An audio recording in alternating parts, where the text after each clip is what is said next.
ॐ अज्ञानतिमिरान्धस्य ज्ञानाञ्जनशलाकया चक्षुरुन्मीलितं येन तस्मै श्रीगुरुवे नमः। श्रीचैतन्यमनोभीष्टं स्थापितं येन भूतले स्वयं रूपकदा मह्यं ददाति स्वपदान्तिकं। वन्देऽहं श्रीगुरुं श्रीयुतपदकमलं श्रीगुरुन् वैष्णवांश्च श्रीरूपं साग्रजातं सहगणरघुनाथान्वितं तं सजीवं साद्वैतं सावधूतं परिजनसहितं कृष्णचैतन्यदेवं श्रीराधाकृष्णपादान् सहगणललिता श्रीविशाखान्वितांश्च। हे कृष्ण करुणा सिन्धु दीनबन्धु जगत्पते गोपेश गोपिकान्त राधाकान्त नमोऽस्तुते। तप्तकाञ्चन गौराङ्गी राधे वृन्दावनेश्वरी वृषभानुसुते देवी प्रणमामि हरिप्रिये। वाञ्छाकल्पतरुभ्यश्च कृपासिन्धुभ्य एव च पतितानां पावनेभ्यो वैष्णवेभ्यो नमो नमः। अनन्तकोटिवैष्णववृन्द की जय। नमः ओं विष्णुपादाय कृष्णप्रेष्ठाय भूतले श्रीमते जयपताका स्वामिन् इति नामिने। नमो आचार्यपादाय निताय कृपाप्रदायने गौरकथाधामदाय नगरग्रामतारिणे। नमः ओं विष्णुपादाय कृष्णप्रेष्ठाय भूतले श्रीमते भक्तिवेदांत स्वामिन् इति नामिने। नमस्ते सारस्वते देवे गौरवाणी प्रचारिणे निर्विशेषशून्यवादी पाश्चात्यदेशतारिणे। जय श्री कृष्ण चैतन्य प्रभु नित्यानंद श्री अद्वैत गदाधर श्रीवासादि गौर भक्तवृंद। हरे कृष्ण कृष्ण कृष्ण हरे हरे, हरे राम राम राम हरे हरे। हरे कृष्ण कृष्ण कृष्ण हरे हरे, हरे राम राम राम हरे हरे। हरे कृष्ण कृष्ण कृष्ण हरे हरे, हरे राम राम राम हरे हरे। आप सबका स्वागत है आज के इस भक्ति वृक्ष कार्यक्रम में। और क्षमा करिएगा, मैं काफ़ी लेट हो गया, परंतु कोई ना कोई अन्य सेवाओं की वजह से मेरे समय का थोड़ा निश्चितता हमेशा ऐसे ही रहती है। तो जो भी हो, आज हम बहुत अच्छा एक सेमिनार करने जा रहे हैं। काफ़ी लंबा चौड़ा सेमिनार है, काफ़ी समय लगेगा। तो बिना समय गंवाए तुरंत शुरुआत कर देते हैं। एक दो क्षण में मैं आपको आपके स्क्रीन पर प्रेजेंटेशन दिखाऊंगा, तो आपका स्क्रीन वीडियो ऑन रखिएगा कुछ ही क्षण में। तो अब मैं स्क्रीन शेयर करने जा रहा हूं, आप ध्यान दीजिएगा।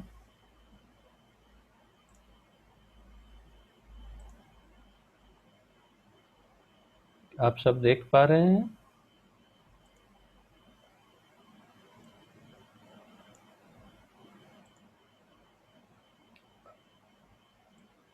स्पष्ट रूप से दिख रहा है सबको? बहुत अच्छी बात है।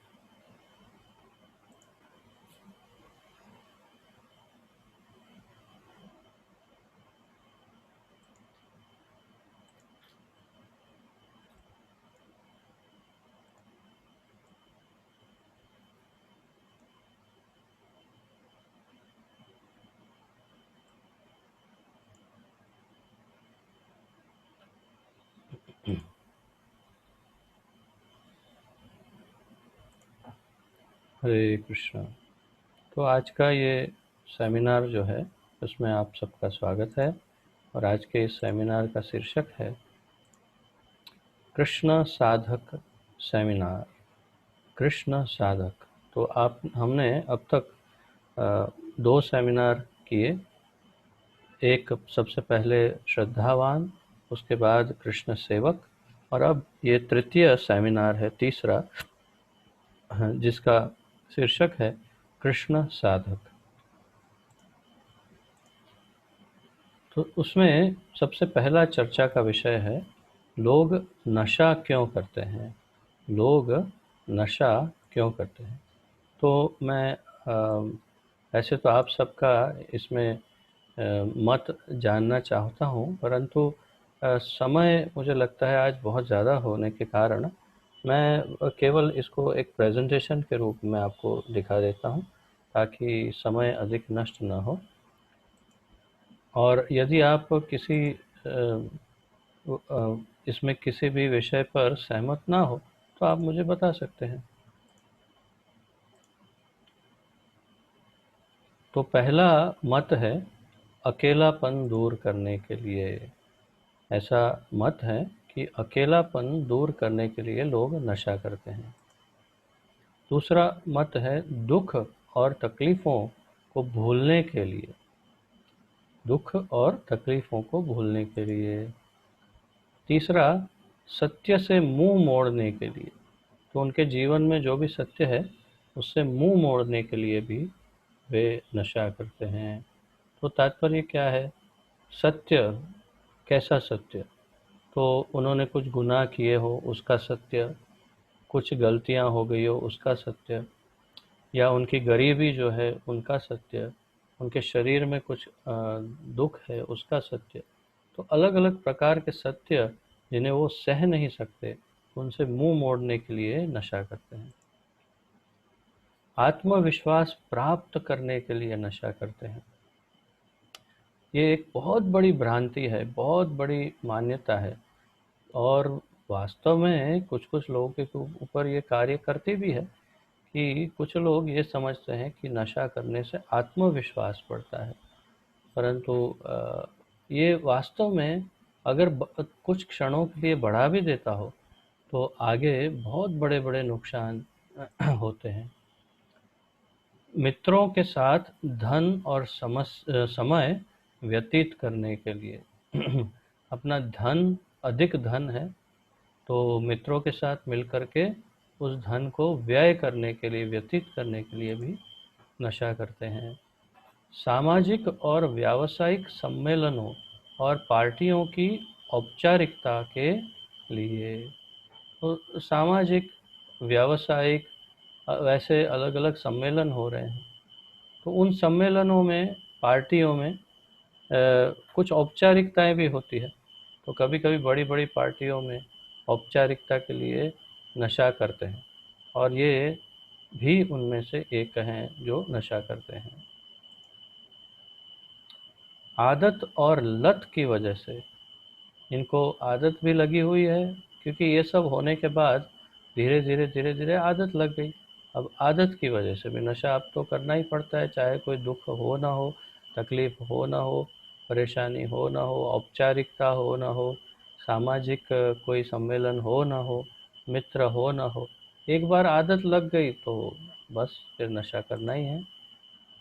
काल्पनिकता नशे में या काल्पनिकता में या नशे में रहने के लिए, तो हमेशा एक काल्पनिक जगत में रहने के लिए भी लोग नशा करते हैं।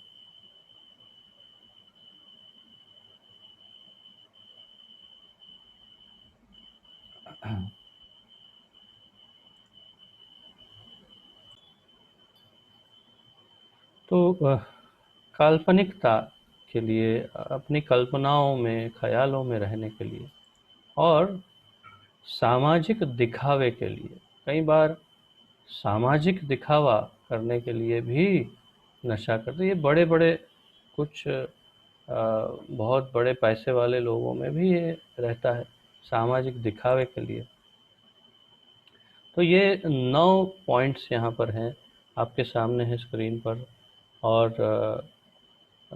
क्या आप सब इन मत से, इस सब अभिप्राय से सहमत हैं, या आपका कुछ और मत है? सब सहमत हैं? अगर सहमत है तो हाथ दिखाइए। बिल्कुल। तो यही मुख्य कारण है। इसके अलावा और कोई कारण हो सकता है कि जो इसमें ना दर्शाया गया हो कि क्यों लोग नशा करते हैं? आपके मन में कोई विचार हो, आपको लगता हो कि इससे भी ऊपर और कोई कारण है, तो आप शेयर कर सकते हैं। अपना हाथ ऊपर दिखा सकते हैं या रेज़ हैंड कर सकते हैं।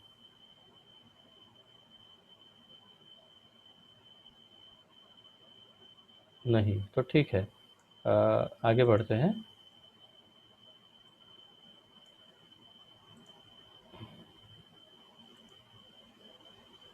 नशा करने के परिणाम, वो भी बुरे।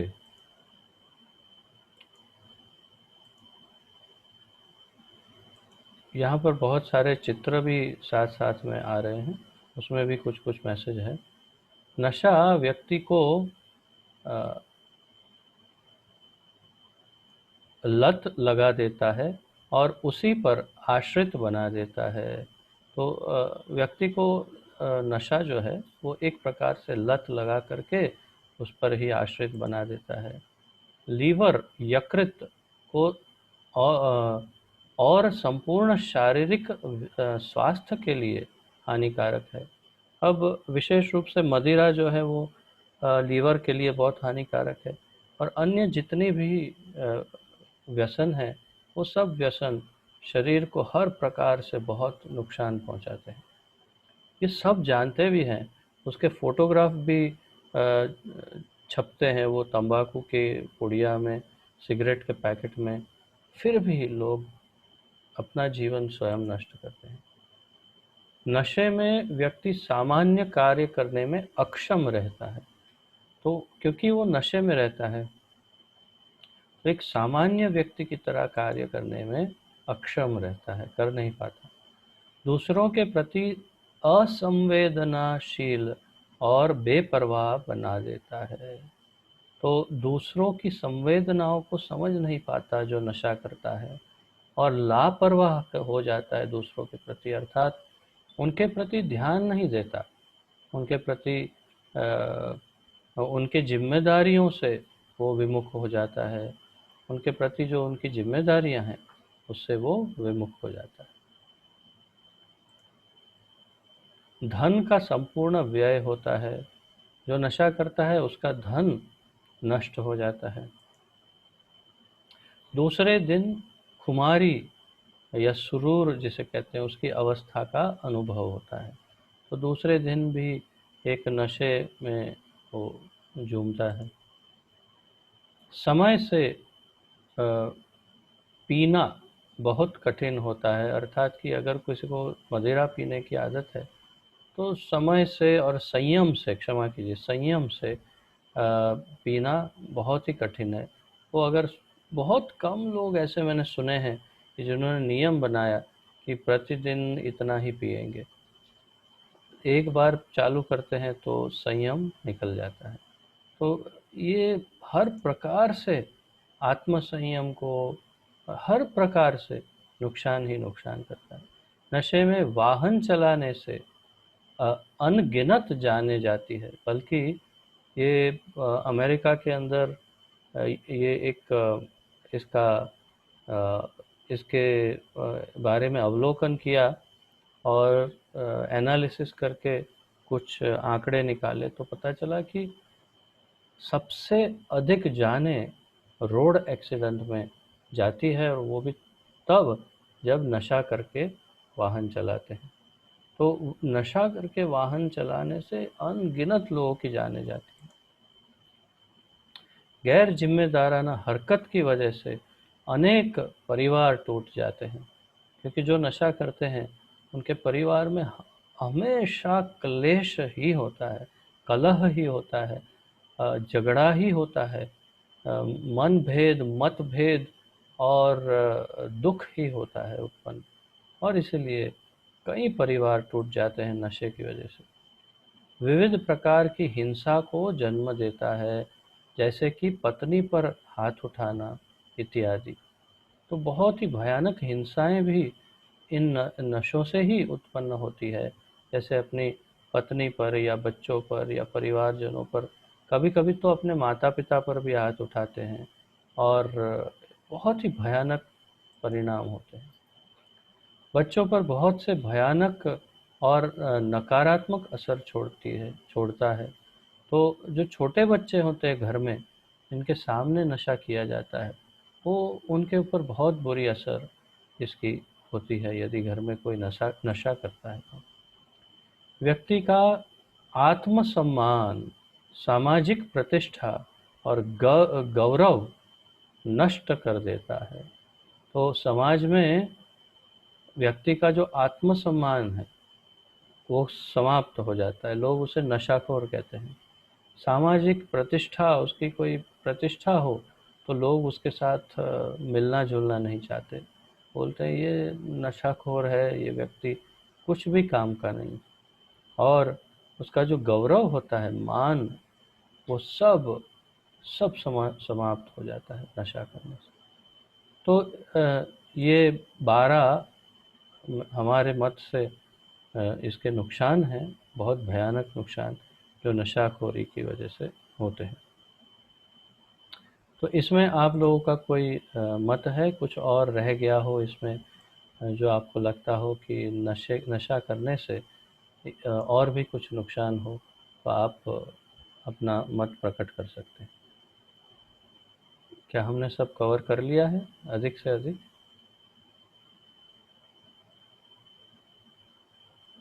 ठीक है, बहुत बढ़िया। तो अ, ये हम क्यों सीख रहे हैं? 2 कारण से। सबसे प्रमुख कारण ये है कि हम कभी नशा ना करें, और दूसरा कारण ये है कि हम जब प्रचार करें दूसरों को, या दूसरे नशाखोरों से जब बात करें, किसी भी सिगरेट का, बीड़ी का, चाय का, तंबाकू का, मदिरा का, ड्रग्स का, किसी भी प्रकार का नशा, भांग का, गांजा, चरस, अफीम, जो भी हो, तो जैसा भी कोई नशाखोर सामने मिले, यहाँ तक कि चाय वाले भी या कॉफ़ी वाले, तो उन्हें हम समझा सकते हैं। चाय कॉफ़ी में ये बहुत ज़्यादा ये सारी चीज़ें लागू नहीं होती, परंतु फिर भी नशा अवश्य है। चाय में थियानिन और कॉफ़ी में कैफ़ीन है, और ये दोनों ऐसे नशा प्रदान करने वाले तत्व हैं जिनसे मानसिक संतुलन जो है वो कम हो जाता है, और बहुत सारे और भी नुकसान हैं। लोग मानते हैं कि इससे फ़ायदा होता है, लेकिन मूल रूप से नशा तो नशा ही है, और सर्वोपरि बात यह है कि आध्यात्मिक रूप से बहुत नुकसान प्रदान करता है। तो तात्पर्य यह है कि हमें नशा नहीं करना चाहिए। अब आइए आगे बढ़ते हैं और अन्य पॉइंट्स देखते हैं।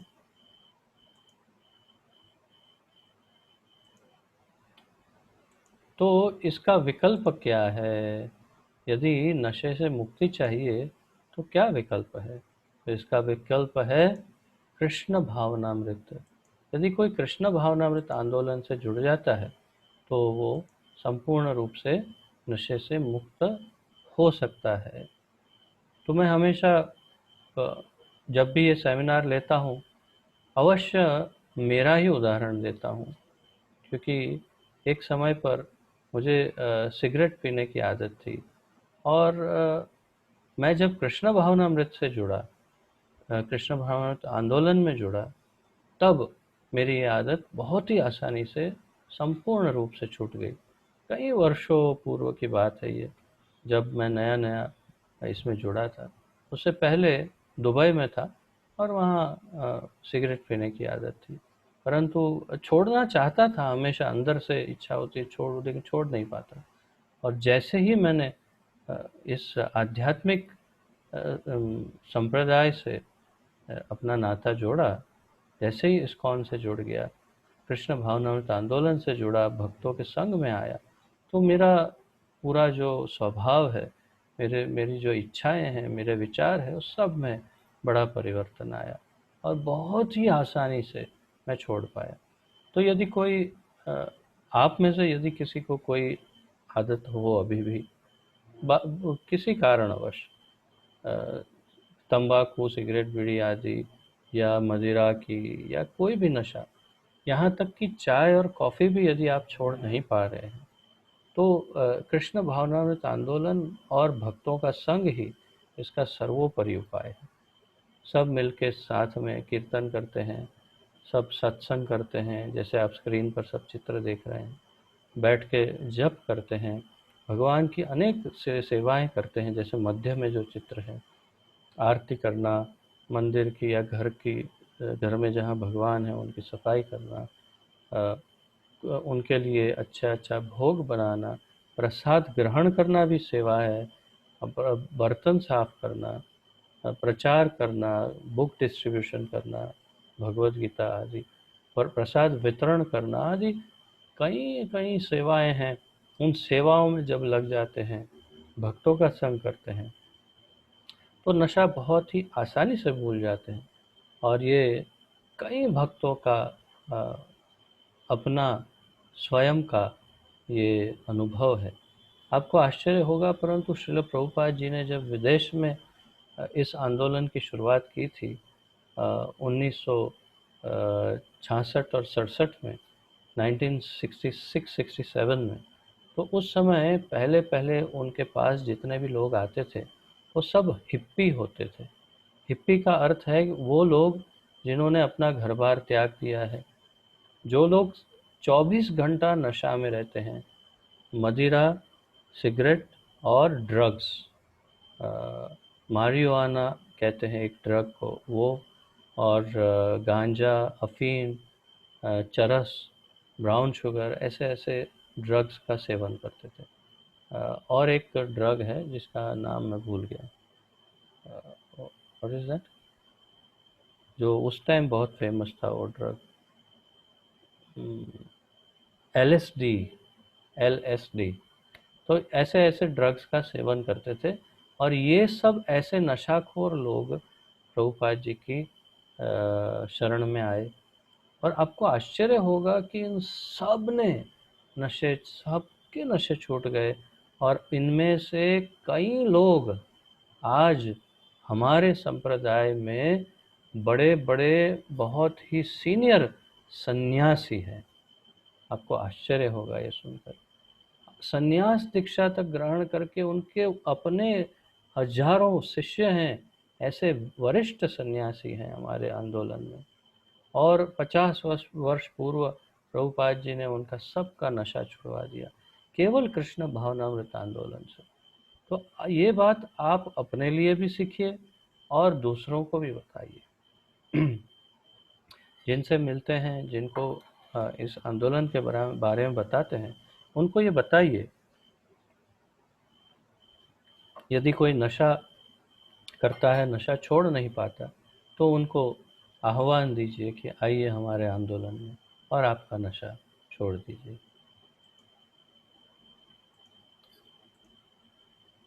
अब हम चार जो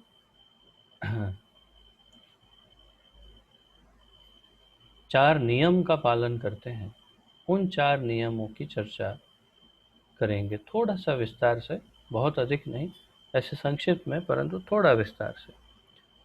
तो 16 माला प्रतिदिन जप और चार नियम का पालन करते हैं। उसमें सबसे पहला नियम हम देख चुके हैं, और वो है नशा। दूसरा जो नियम है वो है अवैध संबंध। तो नशे को हमने बहुत ही विस्तार से देखा, अब अवैध संबंध को देखते हैं। अवैध शारीरिक संबंध चार पापों में से सबसे बुरा है। ये नशा, जुआ, मांसाहार और अवैध संबंध, इन चारों में से सबसे भयानक है अवैध संबंध। मांसाहार की चर्चा आज हम नहीं करेंगे, क्योंकि पिछले सेमिनार में कृष्ण सेवक सेमिनार में हमने बहुत विस्तार से मांसाहार की चर्चा की थी, जो आप सब ने सुनी थी। और अगर नहीं सुनी हो तो YouTube पर हमारे चैनल में उसका जो वीडियो है, वो वीडियो देख सकते हैं आप, सेमिनार का वीडियो। तो अवैध संबंध को चारों में से सबसे अधिक भयानक बताया है। यह सामाजिक स्तर पर हमारे स्वास्थ्य, मन और भावनात्मक कल्याण पर बहुत गंभीर प्रभाव डालता है। तो आप अच्छे से समझते हैं अवैध संबंध क्या है। वैध संबंध और अवैध संबंध। वैध अर्थात कि जो योग्य संबंध है वो है जब शादी हो उसके बाद जो संबंध हो वो वैध है, और जो बिना शादी के संबंध हो उसे अवैध संबंध कहते हैं। इसलिए किसी भी स्त्री पुरुष को बिना शादी के आपस में घनिष्ठता नहीं बढ़ानी चाहिए, बहुत अधिक घनिष्ठ नहीं होना चाहिए। और ये बहुत ही भयानक संबंध, ये नियम है और इसके बहुत भयानक पाप और परिणाम अ, हमारे शास्त्र बताते हैं। तो ये हमारे शरीर पर, स्वास्थ्य पर, मन पर और भावनात्मक कल्याण पर बहुत गंभीर प्रभाव डालता है। सबसे पहले तो ये एक किसी को धोखा देने की भावना जो है वो जागृत हो जाती है इसमें सबसे पहले, क्योंकि जो संबंध वैध नहीं है उसका अर्थ है कि आप किसी न किसी को धोखा दे रहे हैं। या तो जैसे लड़का और लड़की है तो लड़की की माता पिता को, उनके संबंधियों को, यदि कोई परिणित व्यक्ति है तो उसके पति या पत्नी को, अपने स्वयं के संबंधियों को। तो आप अनेक लोगों को एक साथ धोखा देते हैं और ये इसीलिए बहुत ही अ, बुरा इसका प्रभाव है और अनेक कारण हैं। आध्यात्मिक रूप से भी कोई भी अवैध संबंध में संलग्न होकर आत्मसमर्पण, शरणागति, सेवा और त्याग की भावना को विकसित नहीं कर सकता है, क्योंकि यह इंद्रिय तृप्ति की भावना में डूबी हुई क्रिया है। क्योंकि अवैध संबंध का मूल जो है वो इंद्रिय तृप्ति है, हमारी इंद्रियों की तृप्ति। और इसी कारण जो इंद्रिय तृप्ति में डूबा हुआ है वो भगवान को, अपने आप को आत्म समर्पित नहीं कर सकता, उसको भगवान के प्रति कोई आकर्षण नहीं होता, जागृत होता है। और भगवान त्याग की भावना विकसित नहीं कर पाता है वो, और हमेशा इंद्रिय तृप्ति के ही विचार में डूबा रहता है। तो इसीलिए जो इंद्रिय तृप्ति में डूबा है उसे शुद्ध भक्ति प्राप्त होना लगभग असंभव ही है। और लगभग क्यों असंभव ही है, और इसीलिए इंद्रिय तृप्ति को विराम दे करके अपनी चेतना को शुद्ध करने के लिए भगवान का शरण लेना और इन पापों से, अवैध संबंध जैसे भयानक पापों से अपने आप को मुक्त करना जरूरी है। तो कहना तो नहीं चाहिए, परंतु यदि किसी कारणवश किसी का कोई ऐसे संबंध हो तो उसे तत्क्षण तुरंत विराम दे देना चाहिए, अन्यथा ऐसे भयानक परिणाम आ सकते हैं कि अनेक जन्मों जन्मांतर तक बहुत ही बुरा फल भोगना पड़ सकता है। तो यही मेरा आपसे निवेदन है। अब जुआ,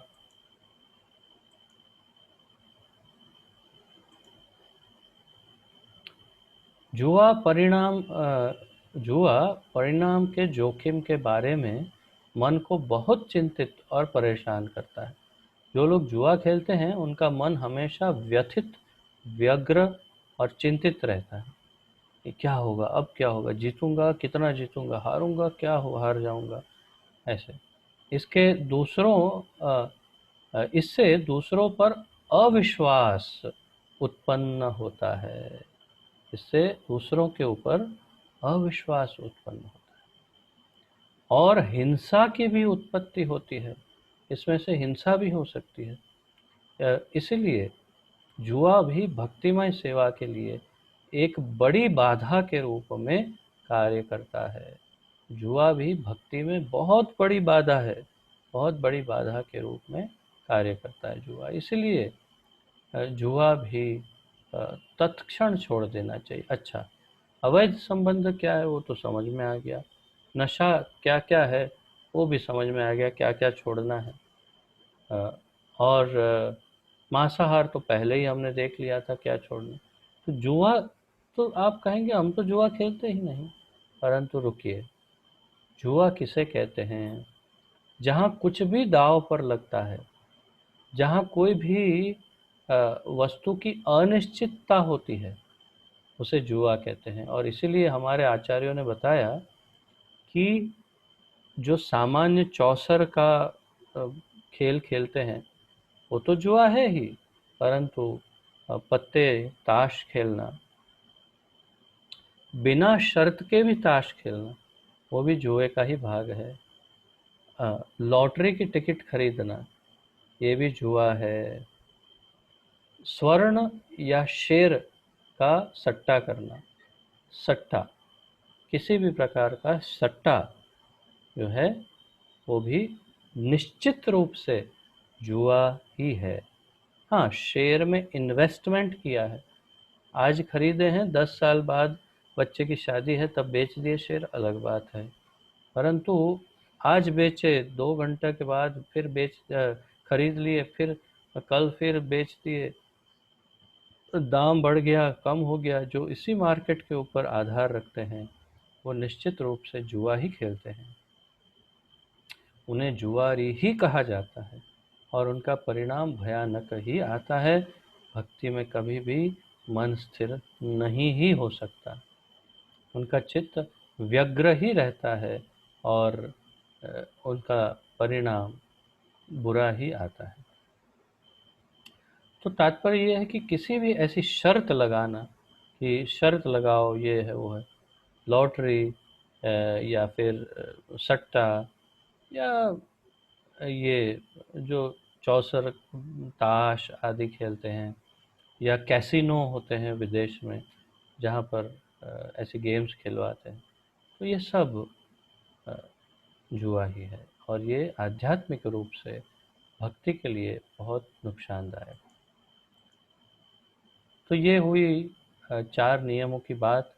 अब आप से मैं पूछना चाहूँगा, किसी का कोई प्रश्न हो या इसमें कुछ अभिप्राय हो तो आप सबका स्वागत है।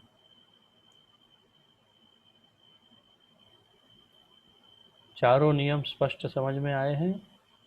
मांसाहार नहीं करना किसी भी प्रकार का, नशा नहीं करना जिसमें चाय और कॉफ़ी भी सम्मिलित है, और जुआ नहीं खेलना। हाँ, मांसाहार में प्याज और लहसुन भी सम्मिलित है, जुआ नहीं खेलना और अवैध संबंध। तो ये 4 से परहेज करना है हर भक्त को। और इस्कॉन के अंतर्गत जितने भी भक्त हैं, प्रायः सभी, निश्चित रूप से सभी इन 4 नियम का पालन अवश्य करते हैं। कम से कम प्रतिदिन 16 माला जप करते हैं, तभी वे दीक्षा के अधिकारी होते हैं और भगवत धाम वापस जाने का उन्हें अवसर प्राप्त होता है। अन्यथा ये असंभव है। तो किसी का कोई प्रश्न आदि हो तो पूछ सकते हैं, अन्यथा हम आगे अगले विषय में बढ़ते हैं।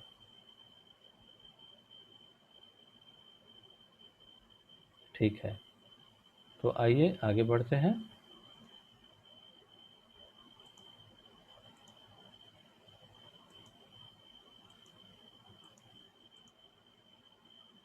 ये आपके सामने जो तस्वीरें हैं वो है वृंदा देवी या तुलसी महारानी की।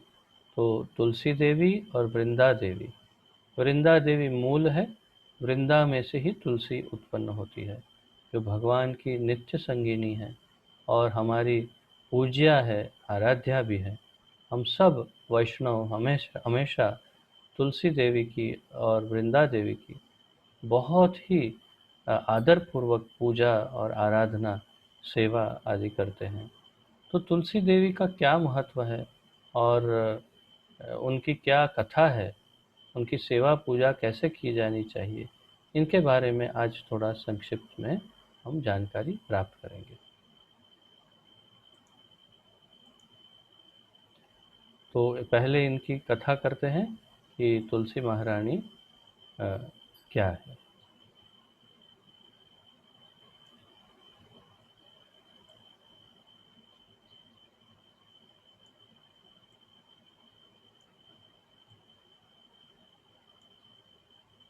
तुलसी देवी कौन है? भगवान कृष्ण की महान भक्त है। हाँ, लेकिन क्या उन्हें इतना महान बनाता है? अ, तो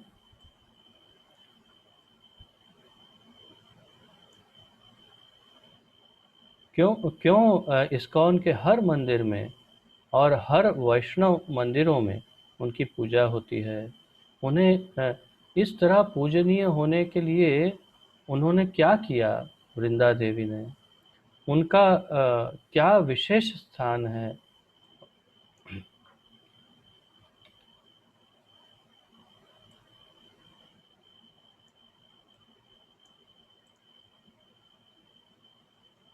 भक्ति रसामृत सिंधु के अनुच्छेद में श्रील प्रभुपाद ने अध्याय 11 में यह स्कंद पुराण से तुलसी देवी की महिमा का वर्णन लिया हुआ है। तो स्कंद पुराण के अंदर बड़े विस्तार से, कई पुराणों में, शास्त्रों में है वर्णन, परंतु स्कंद पुराण से ये कथा ली है जो अभी आपके सामने मैं पढ़ने जा रहा हूँ। और इसमें तुलसी देवी की महिमा है। मैं तुलसी देवी को प्रणाम करता हूँ, जो कि तुरंत ही सारे पापों का नाश करती है। सिर्फ तुलसी को देखने और छूने मात्र से ही व्यक्ति को की सारी चिंताएं व्यक्ति सारी चिंताओं से मुक्त हो जाता है। तो ये सब श्लोक हैं वास्तव में स्कंद पुराण में, और यहाँ पर केवल हम उसका अनुवाद पढ़ रहे हैं, श्लोक नहीं पढ़ रहे हैं। तो ये स्कंद पुराण में बताया है कि जो भी तुलसी देवी की सेवा करता है, उनको देखता है केवल, तो उनके सारे पाप नष्ट हो जाते हैं। सिर्फ उनको छूने मात्र से ही उनकी व्यक्ति की सारी चिंताएं मुक्त हो जाती हैं। तो आपके आंगन में तुलसी हो तो प्रतिदिन काम पर जाने से पहले, काज पर, आप तुलसी देवी को प्रणाम करके थोड़ा शुद्ध हो करके उनको स्पर्श करिए। इस प्रकार, ऐसे छूना नहीं चाहिए, ऐसे छूना चाहिए उनको, और ये उंगली नहीं छूनी चाहिए तुलसी देवी को। इन उंगलियों से उन्हें छू करके, उनको प्रणाम करके, नीचे झुक करके प्रणाम करके, फिर तुलसी देवी से रक्षा की प्रार्थना करके अपने कार्य पे जाइए। देखिए क्या होता है चिंताओं का, करके देखिए, उसके बाद परिणाम देखिए क्या होता है। और श्रेष्ठ तो ये होगा कि 4 बार परिक्रमा करके फिर ही जाए काम पर, तो बहुत उत्तम होगा। इसके बारे में भी आगे बताया जाएगा कि 4 बार परिक्रमा करने में क्या मंत्र का उपयोग किया जाता है आदि। तुलसी को सिर्फ प्रणाम करने और पौधे में पानी डालने मात्र से ही व्यक्ति यमराज, जो कि पापियों को सजा देते हैं, उनके पास, क्षमा कीजिए, उनके पास जाने के भय से मुक्त हो जाता है। तो जो तुलसी देवी को प्रणाम करता है और जल देता है प्रतिदिन, उनको यमराज और यम के दूत कभी भी परेशान नहीं करते। उनके पास जाने, हाँ, अगर कोई तुलसी का पौधा उगाता है तो निश्चित रूप से ही भगवान कृष्ण का भक्त हो जाता है। और जब तुलसी के पत्ते भक्ति से भगवान कृष्ण को अर्पित किए जाते हैं तो भगवत प्रेम की प्राप्ति होती है।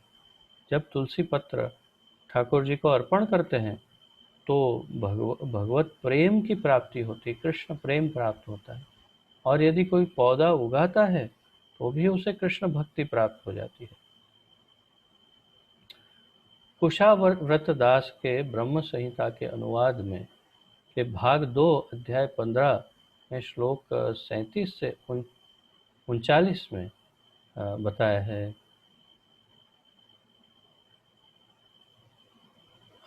चंद्रनाना एक गोपी का नाम है। श्रीमती राधा रानी की सहेली ने ग्रंथों की शिक्षा सीधे श्री गर्ग मुनि से ही सुनी थी। तो चंद्रनाना नाम की जो सखी थी राधा रानी की, वो गर्ग मुनि की शिष्या थी और उन्होंने शास्त्रों का ज्ञान उनसे प्राप्त किया था। तो अतः श्रीमती राधा रानी ने पूछा उनसे कि श्री कृष्ण को खुश करने, अच्छे भाग्य की प्राप्ति के लिए तथा अपनी इच्छा की पूर्ति के लिए उन्हें किस तरह की पूजा करनी चाहिए। तो श्रीमती राधा रानी के हृदय में केवल एक ही भाव रहता है सदैव, ठाकुर जी को प्रसन्न करना, भगवान को प्रसन्न करना। तो उन्होंने देखा कि चंद्रनाना ने सारे शास्त्र पढ़े हैं, तो अवश्य कृष्ण के बारे में शास्त्रों में वर्णित होगा ही, क्योंकि वो तो स्वयं भगवान हैं। तो राधा रानी ने पूछा उनसे कि आप बताइए, आपको तो शास्त्रों का ज्ञान है, कि कृष्ण को मुझे यदि प्रसन्न करना हो तो मुझे क्या करना होगा। तो फिर चंद्रनाना उन्हें आगे मार्गदर्शन देती और अच्छे भाग्य की प्राप्ति के लिए क्या पूजा करनी होगी, ये सब पूछती है। तो इस प्रश्न पर एक क्षण सोचने के बाद चंद्रनाना ने कहा, तुलसी देवी की सेवा महान वरदान, अच्छा भाग्य, आशीर्वाद एवं व्यक्ति को श्री कृष्ण का साथ प्रदान करती है। चंद्रनाना ने क्या कहा, बहुत ही एक्सपर्ट का स्टेटमेंट, अर्थात जिन्होंने गर्ग ऋषि से शास्त्रों का ज्ञान लिया, उन्होंने ये एक वाक्य में कह दिया कि तुलसी देवी की सेवा महान वरदान देती है, अच्छा भाग्य प्रदान करती है तुलसी की सेवा, आशीर्वाद एवं व्यक्ति को श्री कृष्ण का साथ भी प्रदान करती है। तो आप सोचिए, तुलसी की सेवा प्रतिदिन करना कितना आवश्यक है, परम आवश्यक है। उसने राधा रानी को तुलसी को देखने, स्पर्श करने, स्मरण करने, उनकी कीर्ति बखान करने, नतमस्तक होने, प्रार्थना करने, उनका पौधा लगाने, पूजा करने की सलाह दी। तो तुलसी देवी को क्या क्या करने की सलाह दी चंद्रनाना ने? उनको स्पर्श करने की, देखने की। केवल तुलसी को जो देखता है उनको भी बहुत महान फल प्राप्त होता है। इसलिए अपने आंगन में हमेशा पूर्वज हमारे जो थे वो आंगन के मध्य में तुलसी लगाते थे, क्योंकि अगर आप दिन में एक बार घर के बाहर निकल रहे हो तो उन्हें केवल देख लेने से भी आपका कल्याण निश्चित है। और जिस आंगन में तुलसी है वहाँ यम और यम के दूत कभी नहीं आते, ये भी निश्चित है। मृत्यु तो होती है, मृत्यु तो निश्चित रूप से सबकी होती है, परंतु मृत्यु के पश्चात ये जीव ठाकुर जी के धाम में जाने के योग्य है, या फिर कम से कम अन्य उत्तम भक्तों के घर में ही जन्म ले लेते हैं। तो उनको स्पर्श करने, देखने की, उनको स्मरण करने की, यदि आप कहीं हैं और तुलसी देवी को स्मरण करते हैं, केवल तुलसी बस स्मरण करिए, तो भी उत्तम फल मिलता है। कीर्ति बखान करने, जैसे अभी मैं आपको तुलसी की कीर्ति, उसके बखान कर रहा हूँ, उनके गुणगान कर रहा हूँ, उनकी महिमा गान कर रहा हूँ, तो ये भी बहुत बड़ा फल देती है। नतमस्तक होने, उनके सामने सिर झुका के खड़े रहना, प्रार्थना करने, उनका पौधा लगाने, पूजा करने की सलाह दी। प्रतिदिन कम से कम एक बार, हो सके तो 2 बार तुलसी की पूजा करनी चाहिए और उनके सामने घी का दीपक लगाना चाहिए, गाय के घी का।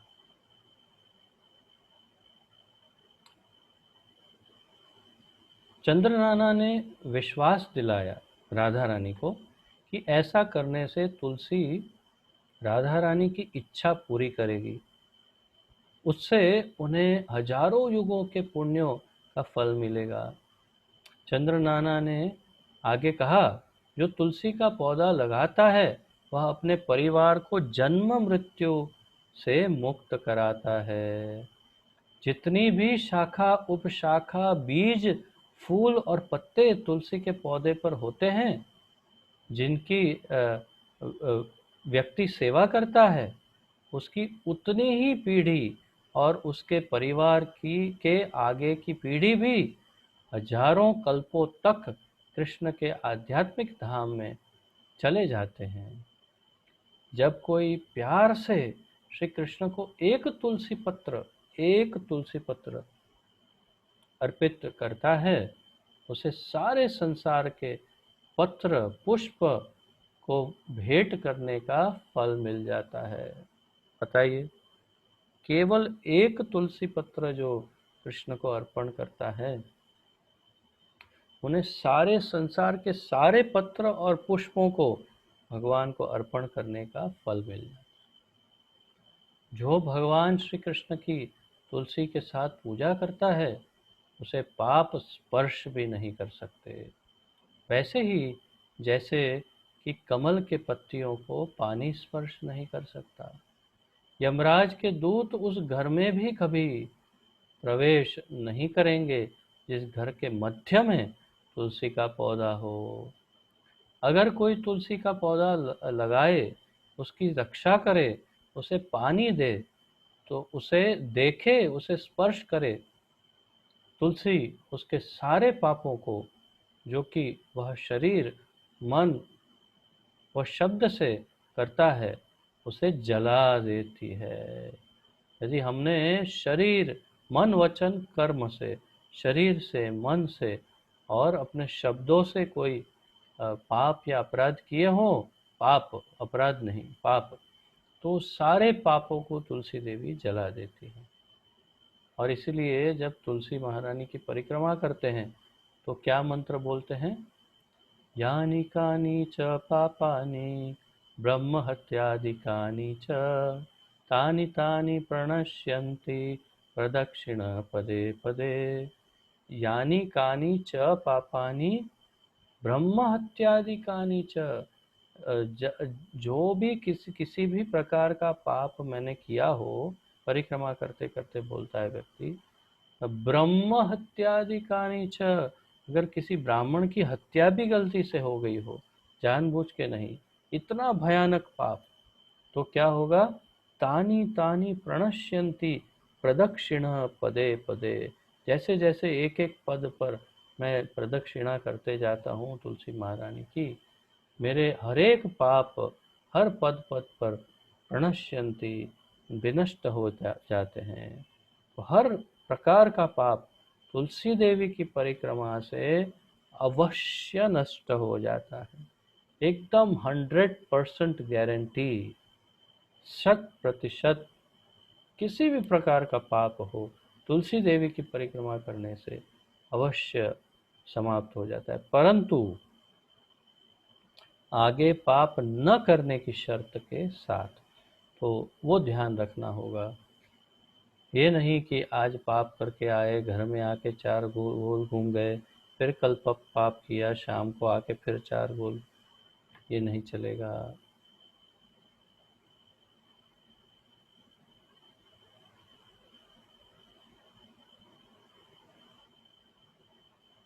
जिस पुष्कर की पवित्र झील, गंगा की पवित्र नदी, उसी तरह विष्णु की मूर्ति अथवा श्री विग्रह को सिर्फ एक तुलसी के पत्ते पर होती है। अतः अगर कोई तुलसी के, यहाँ कुछ टाइपिंग में गलती है, परंतु जो अगर पुष्कर की पवित्र झील जो है, गंगा की पवित्रता जो है, और भगवान विष्णु के श्री विग्रह की जैसी पवित्रता है, उसपे यदि कोई तुलसी का पत्ता हो तो कृष्ण, यहाँ बहुत बड़ी बात कही है अंत में, कृष्ण यदि कोई भगवान की के विग्रह को, कृष्ण के विग्रह को तुलसी पत्र अर्पण करता है, तो भगवान उस भक्त के दास हो जाते हैं, सेवक हो जाते हैं। बहुत बड़ी बात है। कोई भक्त ये कराना चाहता नहीं, जो शुद्ध भक्त है, किसी भी अवस्था में भगवान को अपना दास नहीं बनवाना चाहता, परंतु भगवान उसके दास बन जाते हैं यदि वो उन्हें तुलसी पत्र अर्पण करता है। तो आप सोचिए कि भगवान को किस हद तक प्रिय है तुलसी देवी, उसकी आप कल्पना करिए, अनुमान लगाइए कितनी प्रिय है तुलसी हमारे ठाकुर जी को। अतः श्री कृष्ण को प्रसन्न करने के लिए गर्ग मुनि के निर्देश अनुसार श्रीमती राधा रानी ने तुलसी देवी की सेवा करने की प्रतिज्ञा की। जब उनकी प्रतिज्ञा पूर्ण हुई तो उन्होंने बहुत से ब्राह्मणों को भोजन कराया और उन्हें बहुत सा धन दिया, दान में दिया। तब आकाश से देवताओं ने अपने नगाड़े बजाए और अप्सराओं ने नृत्य करना शुरू कर दिया। देवताओं ने तुलसी के मंदिर में फूलों की वर्षा की और 4 भुजा वाली तुलसी, जो कि केशव के की प्रिया है, प्रकट हो गई। उनकी कमल की तरह ये श्रीमती राधा रानी के सामने तुलसी देवी प्रकट हो गई। ये सब वर्णन है शास्त्रों में। और अब देखिए तुलसी देवी के साथ क्या संवाद है। उनकी कमल की तरह आंखें थी, एक स्वर्ण का मुकुट और चमकदार कुंडल पहने वह एक स्वर्ण के सिंहासन पर विराजमान थी। जब वह रथ धरती पर उतरा तो तुलसी, जो कि वैजयंती की माला पहने हुई थी, जिनके सर्पों जैसी चोटी पीले रंग के फूलों से ढकी थी, उन्होंने राधा रानी को चुंबन किया। श्रीमती राधा रानी को चुंबन किया। तुलसी महाराज के जानती है ना कि वो राधा रानी है तो तुलसी देवी है, अगर राधा रानी नहीं तो कौन आएगा। तो अर्थात कि जितनी भी ये शक्तियां हैं वो सब तो उनका मूल तो श्रीमती राधा ही है। तो फिर भी क्योंकि वो मनुष्य लीला कर रही है इसीलिए उनका चुंबन किया। और फिर तुलसी जी ने राधा रानी को कहा, मैं तुमसे खुश हूँ और तुम्हारी भक्ति शाश्वत रूप से जीती जा चुकी है। ओह प्यारी, तुमने अपनी प्रतिज्ञा को अच्छे से एक साधारण व्यक्ति की तरह पूरा किया है, क्योंकि तुम साधारण हो नहीं, तुम तो अंतरंगा शक्ति हो ठाकुर जी की, श्रीमती राधा हो। तो फिर भी तुमने एक सामान्य व्यक्ति की तरह ये प्रतिज्ञा पूरी की, अतः तुम्हारी इच्छाओं की पूर्ति अवश्य होगी, जिससे तुम्हारे हृदय, दिमाग, इंद्रियों की तृप्ति होगी। भगवान कृष्ण तुम पर दया करेंगे। तुम कितनी भाग्यशाली हो। राधा रानी तब नतमस्तक हुई और प्रार्थना की, क्या मैं भगवान कृष्ण के चरण कमलों की भक्ति पा सकती हूँ? तुलसी ने उत्तर दिया, हाँ तुम पा सकती हो। और फिर ऐसा कहकर तुलसी अंतर्धान हो गई। तब राजा वृषभानु की पुत्री श्रीमती राधा दिल से खुश होकर घर चली गई। जो कोई भी राधा रानी की इस कथा को सुनता है उसे ऐश्वर्य, प्रसन्नता, भाग्य और जीवन का अंतिम लक्ष्य श्री कृष्ण का शाश्वत प्रेम प्राप्त होता है। हरि हरि हरि हरि बोल, हरि बोल। कितना अद्भुत है। आप सब ने इस कथा को सुना और अब आप सबको ये सारी वस्तु प्राप्त हो जाएगी और कृष्ण प्रेम भी प्राप्त हो जाएगा, क्योंकि शास्त्र कभी भी मिथ्या वचन नहीं कहते। शास्त्र हमेशा शुद्ध होते हैं और सत्य ही कहते हैं। तो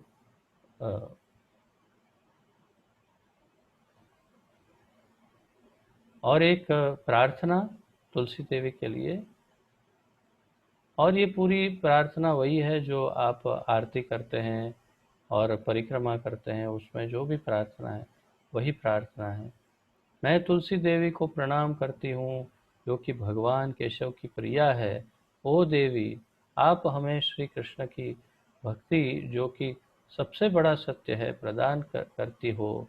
हे केशव प्रिया, मैं आपके सामने बार बार नतमस्तक होता हूँ।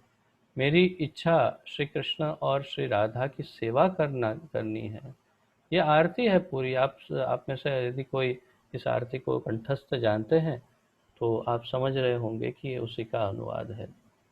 तो वृंदाय तुलसी देवे प्रियाय केशवस्य च कृष्ण भक्ति पदे देवी सत्यवती नमो नमः। तुलसी कृष्ण प्रेयसी नमो नमः। श्री श्री राधा कृष्ण सेवा पावो यही अभिलाषी। जो पूरी आरती है, पूरी आरती का ये अनुवाद है और मैं आपके सामने केवल अनुवाद पढ़ लेता हूँ। और ये आरती आप सबको कंठस्थ करनी है, कंठस्थ करनी चाहिए।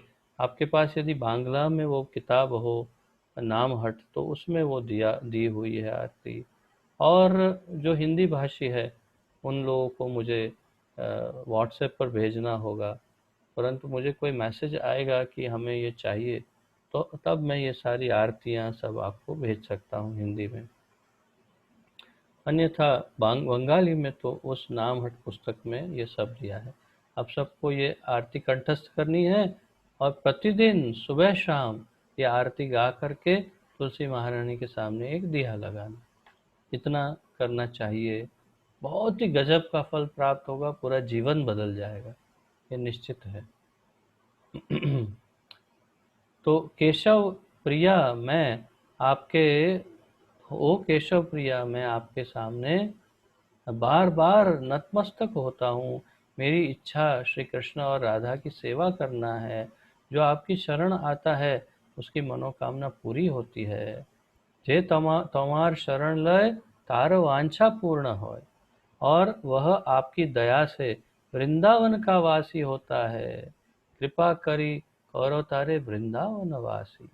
मेरी भी इच्छा है कि आप हमें भी वृंदावन का वासी बनाए। मोरई अभिलाष विलास कुंज दियो वास, जिससे मैं सदा अपनी आंखों से राधा कृष्ण की लीला को देख सकूं। मैं आपसे प्रार्थना करता हूँ कि आप मुझे ब्रज की गोपियों का अनुयायी बनाएं। कृपया मुझे भक्ति करने का अवसर दें और मुझे अपना सेवक बनाएं। यह कृष्ण के निम्न से निम्न पतित सेवक की प्रार्थना है अ, कि मैं सदा सदा श्री राधा गोविंद के असीम प्यार में तैर सकूं। श्री राधा गोविंद प्रेमे सदा जैन भासी। प्रस्तावना के अंत में था। तो ये पूरा जो है तुलसी देवी की महिमा थी, उनका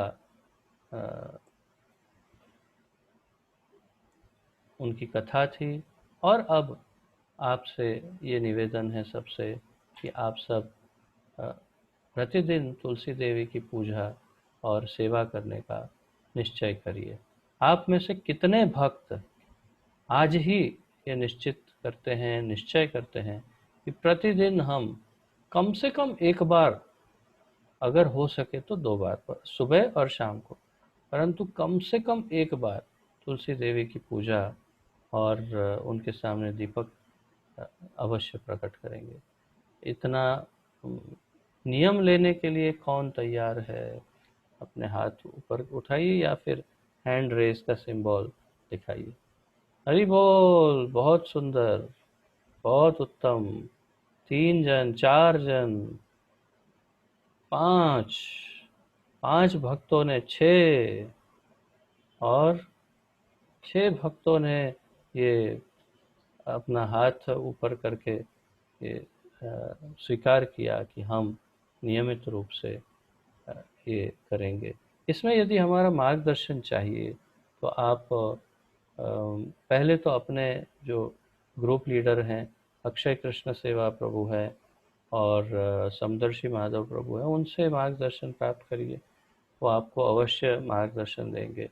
और यदि कोई नहीं देता, संभव ही नहीं है, मैं मजाक कर रहा हूँ, परंतु यदि उनसे किसी कारणवश नहीं प्राप्त होता है मार्गदर्शन या कोई शंका रह जाती है, तो हम तो है ही, परंतु ये दोनों मिल करके आपको पूर्ण रूप से सब प्रशिक्षण देंगे कि किस तरह से तुलसी की पूजा करना, सेवा करना, आरती करना इत्यादि। ठीक है, तो मैं बहुत ही धन्यता महसूस कर रहा हूँ आप सबके हैंड रेज करने से, हाथ आप सबने जो उठा करके ये प्रतिज्ञा की है। तो आप सबका बहुत बहुत धन्यवाद, बहुत ही अच्छा लगा मुझे। तो आइए अगले विषय पर चलते हैं, ये भी बड़ा महत्वपूर्ण विषय है और जल्दी से आगे बढ़ते हैं।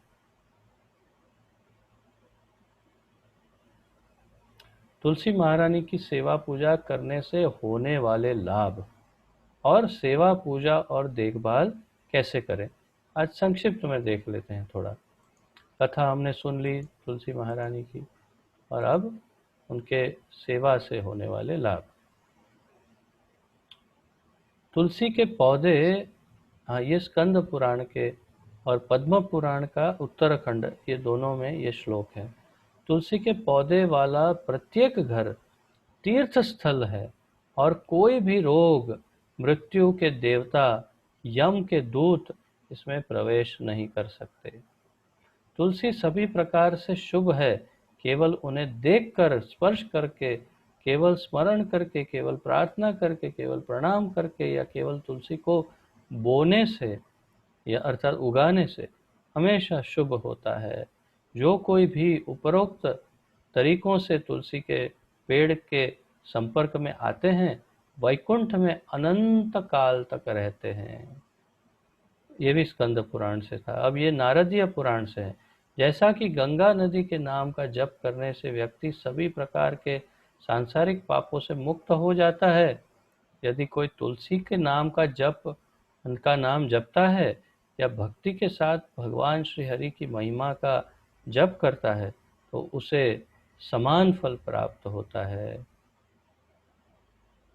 अब ये स्कंद पुराण से, केवल तुलसी को स्पर्श करने से व्यक्ति का शरीर शुद्ध हो जाता है। उनको प्रार्थना करने से संपूर्ण रूप से सभी रोग दूर हो जाते हैं। यदि कोई उन्हें पानी पिलाता है या उन्हें गीला करता है, तो यम धर्मराज का भय नष्ट हो जाता है।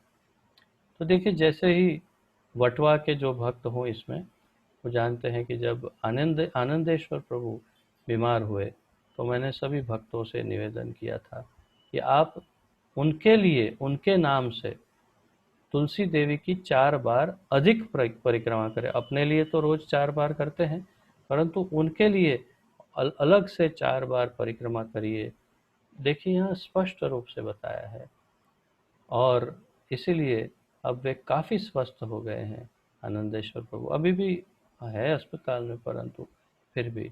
तो तात्पर्य यह है कि तुलसी देवी के सामने कोई यदि प्रार्थना करता है, तो वो रोगों को भी नष्ट कर देती है, और इसके कई प्रमाण हैं हमारे सामने।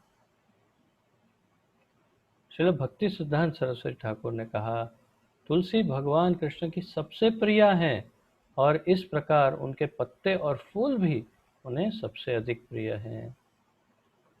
और ठाकुर श्रील भक्ति सिद्धांत सरस्वती कहते हैं, श्रीमती तुलसी महारानी हमारी आध्यात्मिक गुरु हैं। वह श्री वृंदावन धाम की रानी हैं, और उनकी दया से ही श्री वृंदावन धाम में प्रवेश करने की योग्यता प्राप्त की जा सकती है। हम तुलसी महारानी को अपने कंठ में धारण करते हैं, कंठी के रूप में, यह जानते हुए कि वह श्री कृष्ण की बहुत प्रिय है। तुलसी महारानी के साथ जुड़कर हम भगवान हरि के नाम का जप करते हैं, कि जप माला भी तुलसी की होती है ना। तो जैसे हम अहमदाबाद में 3 महीना लॉकडाउन में फंसे थे, तो हमने अंतःकरण से वृंदा देवी तुलसी महारानी से प्रार्थना की कि हे वृंदावनेश्वरी तुलसी महारानी, हे कृष्ण प्रिया, आप हम पर कृपा करें, अब हमें पुनः वृंदावन धाम बुलाने की दया करें। और फिर बहुत जल्दी ही हम यहाँ वृंदावन पुनः आ गए, और यहाँ अब सुखपूर्वक भक्ति में निवेशित हुए। तो ये सब वृंदावनेश्वरी श्री वृंदा देवी तुलसी महारानी कृष्ण प्रिया का आशीर्वाद है। वो हमारी गुरु हैं, श्री भक्ति सिद्धांत सरस्वती कहते हैं। और ये भी कहते हैं, तुलसी का पत्ता भगवान श्री महाविष्णु विष्णु तुलसी प्रिया को बहुत प्रिय है, तो नारायण को विशेष रूप से अत्यंत प्रिय है तुलसी का अ, पौधा और उसके पत्ते। तुलसी भक्ति की सभी गतिविधियों का सार है। भक्ति की सब गतिविधियों का सार तुलसी है।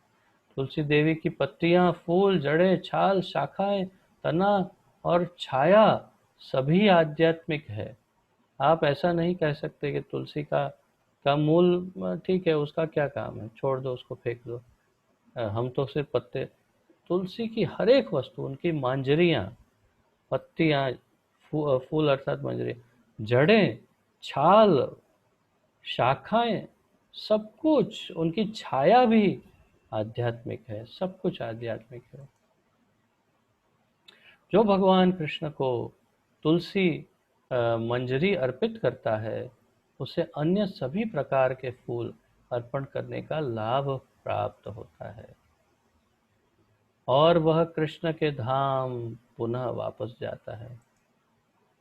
तो भगवान को मंजरी अर्पित करनी चाहिए तुलसी की। भगवान कृष्ण खुशी से उस घर, कस्बे या जंगल में रहते हैं जहाँ तुलसी देवी मौजूद है। जहाँ भी तुलसी है वहाँ नारायण अवश्य रहते हैं, कृष्ण वहाँ अवश्य रहते हैं। तुलसी के पत्तों के बिना भगवान कृष्ण को फूल, भोजन या चंदन का लेप स्वीकार करना पसंद नहीं। भगवान फूल भी तुलसी के साथ स्वीकार करते हैं और भोग कभी नहीं ग्रहण करते जब तक उसमें तुलसी पत्र ना हो। और चंदन का लेप अगर तुलसी से लगा हुआ, मिला हुआ हो, तो वो तुरंत स्वीकार कर लेते हैं भगवान। ये बड़ी महत्वपूर्ण बातें हैं। और अन्य और कुछ थोड़ा ज्ञान, तुलसी की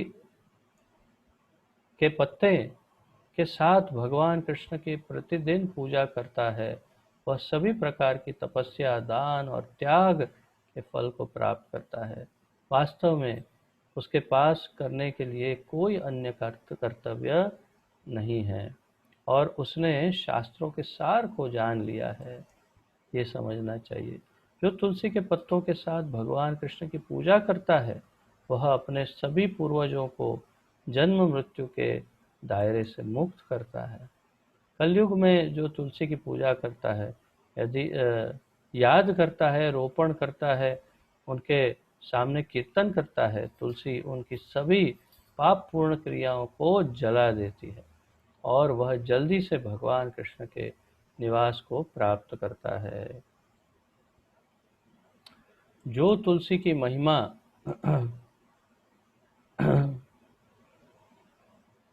को स्मरण करता है या दूसरों को उनके बारे में बताता है, वह फिर कभी जन्म नहीं लेता।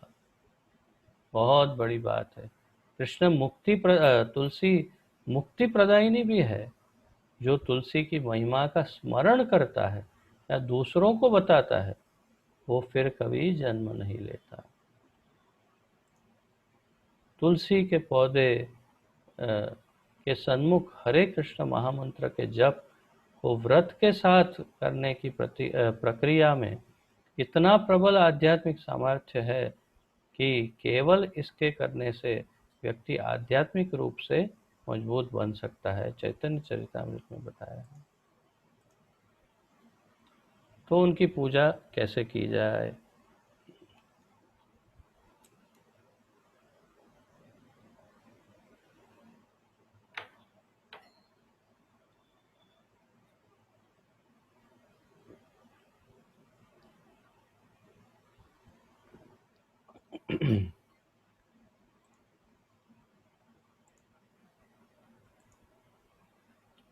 श्रीमती तुलसी देवी की पूजा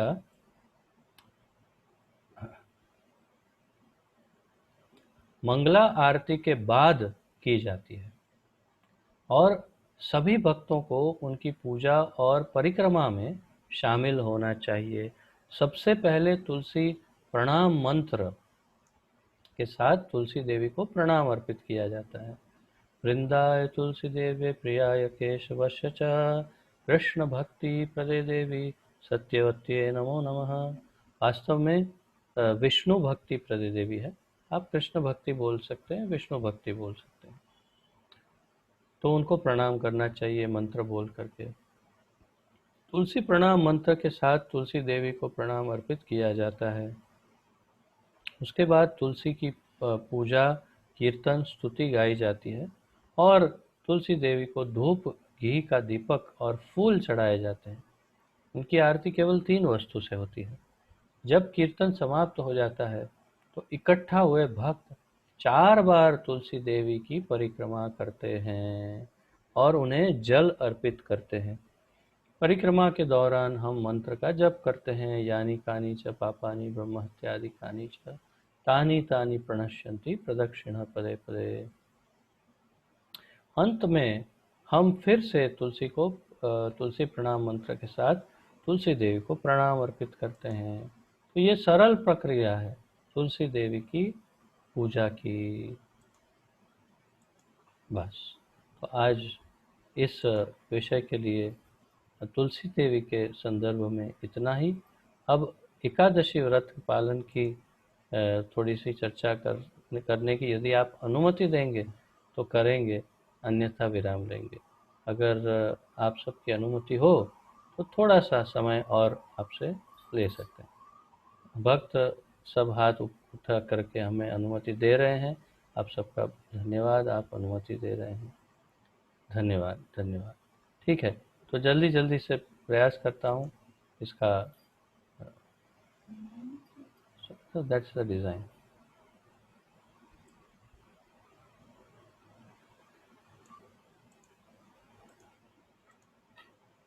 तो सबसे पहले एकादशी की कथा। एकादशी क्या है?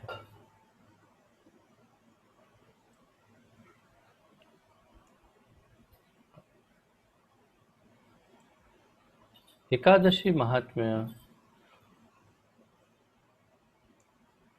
I hope this is design, क्योंकि इसके अंदर भी आ रही है लाइन।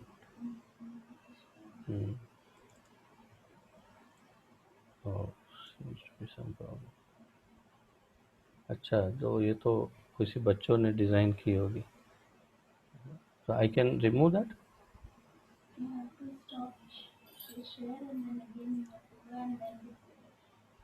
अच्छा, एक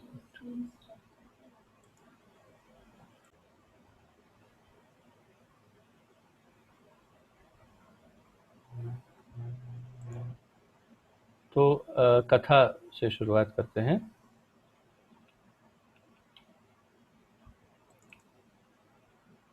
एकादशी महात्म्य। एकादशी भगवान हरि का दिन कृष्ण बलराम स्वामी की किताब से। So it is same Krishna Balram Swami. Arjun ने कृष्ण से पूछा, हे भगवान, आपके अनुसार हजारों वैदिक बलि भी एकादशी के व्रत के समान नहीं है। किस तरह एकादशी सभी दिवसों में इतनी विशेष है? तो भगवान कृष्ण ने कहा, मैं तुम्हें बताऊंगा कि क्यों एकादशी इतनी शुद्धता दिलाने वाली है। सत्ययुग में मूरा नाम का एक भयानक राक्षस दैत्य था। उसने स्वर्ग के राजा इंद्र को भी परास्त कर दिया था। उसने अपनी शक्ति से विवस्वान सूर्य भगवान, आठों वसुओं, भगवान ब्रह्मा, वायु देवता, अग्नि देवता सभी को अपने अधीन कर लिया था। मूरा ने इंद्र और अन्य देवता भगवान शिव के पास गए। उन्होंने उन्हें भगवान विष्णु के पास भेजा। भगवान विष्णु देवताओं के साथ मूरा की राजधानी चंद्रावती नगर की ओर प्रस्थान किया। जब भगवान स्वयं मूरा दैत्य के विभिन्न प्रकार के अस्त्रों से पराजित न कर सके, विभिन्न अस्त्रों से मूरा को पराजित न कर सके, तो उन्होंने उसके साथ 1000 वर्ष तक द्वंद्व युद्ध किया और अंत में पराजित होकर बद्रिक आश्रम में विश्राम करने चले गए। तो भगवान विष्णु भी, नारायण भी परास्त हो गए। पराजित हो गए मूरा से और बदरिक आश्रम में एक गुफा में आराम करने के लिए चले गए। जब भगवान बदरिक आश्रम में विश्राम कर रहे थे तो उसी समय मूरा नाम का दैत्य वहां पहुंचा और भगवान को मारने की योजना बनाने लगा। उसी समय एक नवयुवती भगवान के शरीर से प्रकट हुई जो कि गौर वर्ण की थी।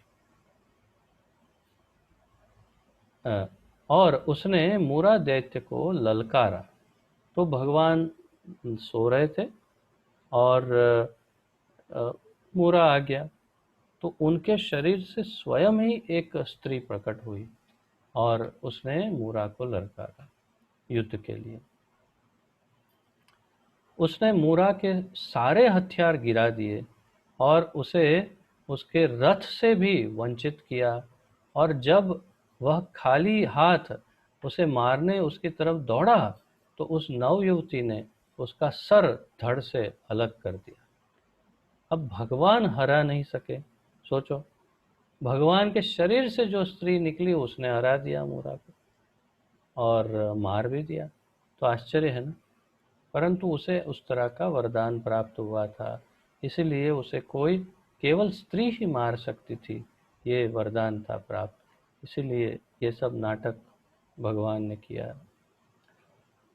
अब भगवान निद्रा से जाग कर उठे और उस दैत्य का को मृत पाकर उस कन्या से बहुत प्रसन्न हुए और उसे कहा कि उसे क्या वरदान चाहिए। कन्या ने कहा, हे भगवान, अगर आप मुझसे प्रसन्न है, अब ध्यान से सुनिए, तो मुझे एक वरदान दे, मुझे ऐसी शक्ति दे कि बड़े से बड़ा पाप करने वाले का भी इस दिन उपवास रखने से उद्धार हो सके। भगवान ने कहा, समस्त संसार में मेरे सारे भक्त इस दिन अवश्य उपवास करेंगे और इससे वह तीनों लोकों में प्रसिद्ध हो जाएंगे और अंत में मेरे लोक में आकर मेरे साथ निवास करेंगे, क्योंकि तुम मेरी अति अधिक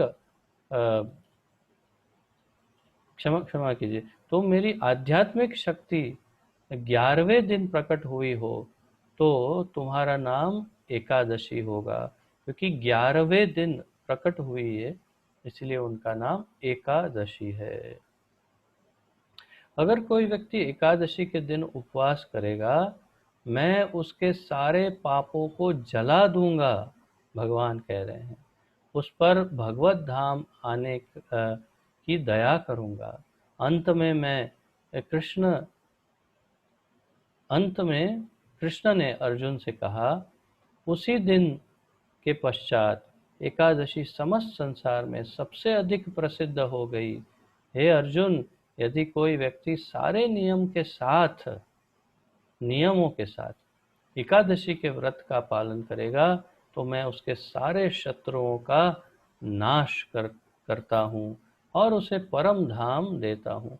सभी शाश्वत उपायों में एकादशी का व्रत रखने के सिवा भगवान विष्णु को प्रसन्न करने का कोई दूसरा उपाय नहीं है। इस प्रकार की कथा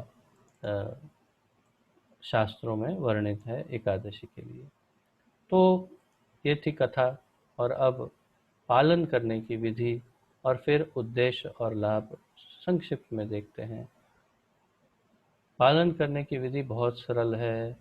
कैलेंडर या पंजिका का पालन करना है, अर्थात कि आपके पास वैष्णव पंजिका है या वैष्णव कैलेंडर है, उसमें देखिए कि कब एकादशी व्रत आता है और उसी दिन पालन करना है। और दूसरे दिन द्वादशी के दिन, आज द्वादशी है, जैसे कल एकादशी थी, आज सुबह पारण का समय, पारण का अर्थ है उपवास खोलने का समय। तो जो उपवास खोलने का समय है, उसी समय के अंदर हमें कुछ अन्न प्रसाद ग्रहण करके उपवास खोलना होता है। तो ये सब कैसे होता है आगे देखते हैं। विभिन्न स्तर उपवास के हैं। अलग अलग प्रकार से उपवास किए जा सकते हैं। सबसे पहला और श्रेष्ठ उपवास है पूर्ण उपवास, अर्थात निर्जल उपवास हर एकादशी में।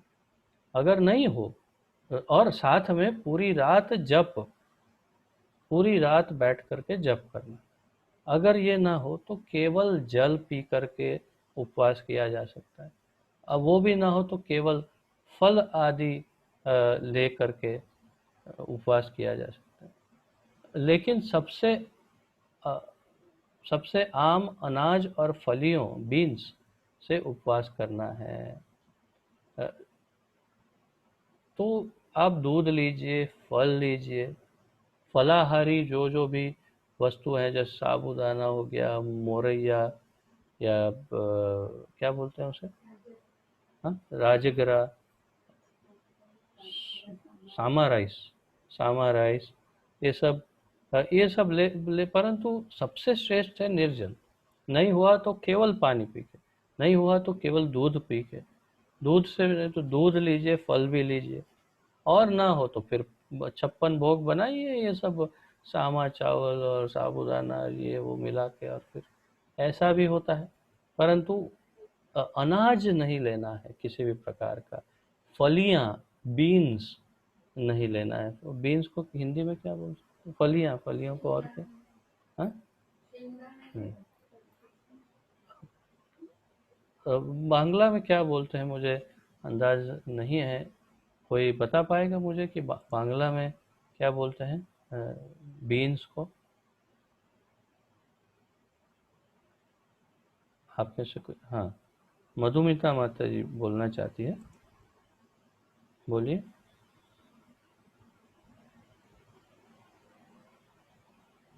मैंने अनम्यूट किया है।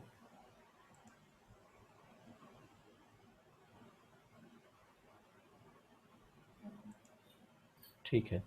और कोई जानता है बीन्स? फ्रेंच बीन्स, और जो हर एक रंग के लंबी लंबी जो सब्जियां होती है, अलग अलग प्रकार की, पापड़ी है, और बीन्स में और क्या क्या है? फणसी, और ये सब। तो ये सब बहुत अलग अलग प्रकार की होती है। बंगाल में जो लंबी होती है, जैसे स्नेक गॉर्ड बोलते हैं, तो अलग अलग बहुत विविध प्रकार की के बीन्स होते हैं। वो सब बीन्स किसी भी प्रकार के ग्रहण नहीं करने चाहिए। अर्थात आप तो वैसे जानते होंगे कि क्या लेते हैं क्या नहीं लेते हैं, परंतु आप उसमें भी देख सकते हैं अपने नामहट किताब में, और उसमें भी आपको सब मार्गदर्शन मिल जाएगा कि क्या खाना चाहिए क्या नहीं लेना चाहिए। अनाज के साथ उचित समय पर उपवास तोड़ना अर्थात पारण करना। जैसे मैंने कहा, दूसरे दिन द्वादशी का एक निश्चित समय होता है, उसी समय के अंदर उपवास तोड़ना होता है। निर्जला एकादशी पूरे सभी एकादशियों में एक ही आती है, 24 एकादशियों में, और उसमें सभी लोग निर्जल ही उपवास करते हैं। परंतु जो बीमार हैं, बूढ़े हैं, कमज़ोर हैं, या किसी ऐसी परिस्थिति में हैं जहाँ नहीं कर सकते, तो ठीक है, चल जाता है। परंतु सबसे श्रेष्ठ है कि सभी उस दिन निर्जल उपवास करें। क्या ना खाएं उसके बारे में जानकारी प्राप्त करते हैं। तो वो सब आपको हमारे समदर्शी प्रभु और अक्षय कृष्ण सेवा प्रभु आपको मार्गदर्शन देंगे, और उसके उद्देश्य और लाभ को देखते हैं। आध्यात्मिक उपवास के साथ आप भले ही सुर्खियों में ना आए, लेकिन आप वापस भगवत धाम के रास्ते पर जाएंगे। तो जैसे जैन लोग उपवास करते हैं 28 या 1 महीने का या ऐसा, और न्यूज़पेपर में देखेंगे तो आप पूरे उनके ही फोटो भरे रहते हैं कि इन्होंने ये व्रत कर लिया, और उनकी जय जयकार, उनकी आरती, उनका घोड़े पे, वो रथ पे उनका वरघोड़ा निकालते हैं जैनों का। तो जैनों में ये होता है कि वो जो भी उपवास करते हैं उनकी बड़ी चर्चा कराते हैं। परंतु उसी का उदाहरण दे के ये लेखक कह रहे हैं कि आप हो सकता है ये सब उपवास करके आप न्यूज़पेपर में अखबारों में ना आए, परंतु भगवान के धाम में अवश्य पहुंच सकते हैं। तो आप किसी अन्य उद्देश्य से नहीं, केवल भगवान की प्रसन्नता के लिए उपवास करिए। फिर से दोहरा रहा हूँ, उपवास केवल भगवान की प्रसन्नता के लिए ही करिए, क्योंकि भगवान ने स्वयं कहा कि वे बहुत प्रसन्न होंगे यदि उनके भक्त इस दिन उपवास करेंगे। तो कृष्ण के प्रति हमारी भक्ति बढ़ाने के लिए उपवास करना चाहिए एकादशी का। श्रील प्रभुपाद लिखते हैं, एकादशी पर उपवास रखने का असली कारण शरीर की मांगों को कम करना और जप या इस तरह की सेवा करके भगवान की सेवा में अपना समय लगाना है। तो अधिक से अधिक समय हमारा भगवान, हर एकादशी को 25 माला का नियम है कम से कम। 32 या 64 कर सकते हैं तो सबसे अच्छा होगा, सबसे अच्छा। 108 करेंगे तो बहुत उत्तम होगा, परंतु 16 नहीं, हर एकादशी को कम से कम 25 माला करनी चाहिए। ये प्रभुपाद जी का दिया हुआ नियम है। मनुष्य के लिए ज्ञात सबसे पुराने धर्म ग्रंथों में से एक ब्रह्म वैवर्त पुराण में कहा गया है, जो एकादशी का पालन करता है वह सभी प्रकार की पाप युक्त गतिविधियों की प्रतिक्रियाओं से मुक्त हो जाता है और पवित्र जीवन में उन्नति करता है। एकादशी की कथाएं भी हर बार आती है, 24 एकादशी की 24 कथाएं हैं, परंतु यदि किसी तरह संभव हुआ तो ये हमारे लीडर जो हैं वो बांग्ला में या हिंदी में, दोनों में ही, या कम से कम हिंदी में वो कथा कहीं से प्राप्त करके हर एकादशी को व्हाट्सएप, तीनों व्हाट्सएप ग्रुप में शेयर करेंगे, चारों ग्रुप में, तो बहुत अच्छा होगा। तो सभी वटवा वाले, रानीप वाले, हमारे बहरामपुरा ग्रुप में भी और मानिक चौक वाले ग्रुप में, सब में कहीं से ढूंढ कर लाइए। ये आज मैं आप लोगों को उत्तरदायित्व दे रहा हूँ, समदर्शी प्रभु और अक्षय प्रभु और जो भी बाकी दीक्षित भक्त हैं, आपका उत्तरदायित्व है। हर एकादशी की कथा आपको हिंदी या बांग्ला में या दोनों में ही कहीं से भी ढूंढ कर ला के हमारी जो इस्कॉन की अधिकृत हो वो कथा और ग्रुप में शेयर करना है, ताकि सभी भक्त एकादशी के दिन उस कथा को पढ़ सके। उससे आपको बहुत सारा और ज्ञान प्राप्त होगा और इसका उसका महिमा समझ में आएगा। श्रील प्रभुपाद ने एकादशी और अन्य पवित्र दिनों में उपवास को आध्यात्मिक जीवन का एक महत्वपूर्ण हिस्सा माना और प्रभुपाद कहते हैं, ये सभी नियम और विधान महान वैष्णवों, आध्यात्मिक अधिकारियों द्वारा पेश किए जाते हैं, जो वास्तव में सर्वोच्च धाम में भगवान के सानिध्य पाने के इच्छुक हैं। महात्मा इन सभी नियमों और विनियमों का सख्ती से पालन करते हैं और इसीलिए वे वांछित परिणाम प्राप्त करना सुनिश्चित करते हैं। श्रील प्रभुपाद जी ने सलाह दी कि एकादशी पर हम पवित्र नामों का जप बढ़ाएं। हरे कृष्ण कृष्ण कृष्ण हरे हरे, हरे राम राम राम हरे हरे। एक शिष्य ने पूछा, क्या हमें एकादशी पर 25 राउंड 25 माला जप करना चाहिए? श्रील प्रभुपाद ने उत्तर दिया, केवल 25 राउंड क्यों, आपको यथासंभव अधिक से अधिक जप करना चाहिए। तो कम से कम 25 माला, अधिक से अधिक कोई लिमिट नहीं है। और एक और छोटा सा विषय है, मंदिर कार्यक्रम या अध्ययन कक्षाओं में भाग लेना। अभी इसकी बहुत अधिक कुछ चर्चा की आवश्यकता नहीं, क्योंकि लगभग मंदिर के कार्यक्रम लगभग बंद ही हैं, तो इसकी चर्चा हम बाद में करेंगे। हरि नाम के जप का महत्व। श्रील प्रभुपाद जी कहते हैं, हमारी 99% आध्यात्मिक उन्नति पवित्र नाम जप से आती है।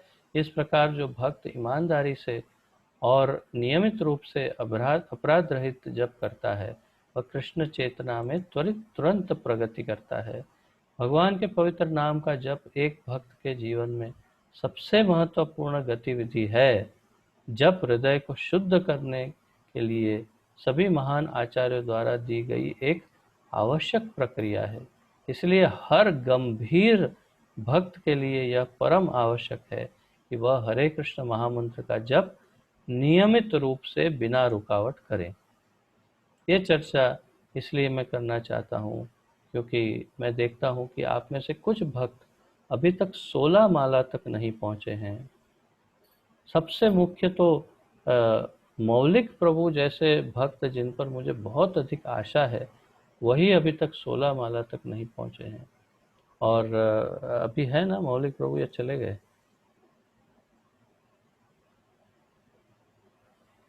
लगता है चले गए हैं। अब क्या करें, परंतु आप सबसे यही आशा है कि आप 16 माला तक पहुंच जाएं।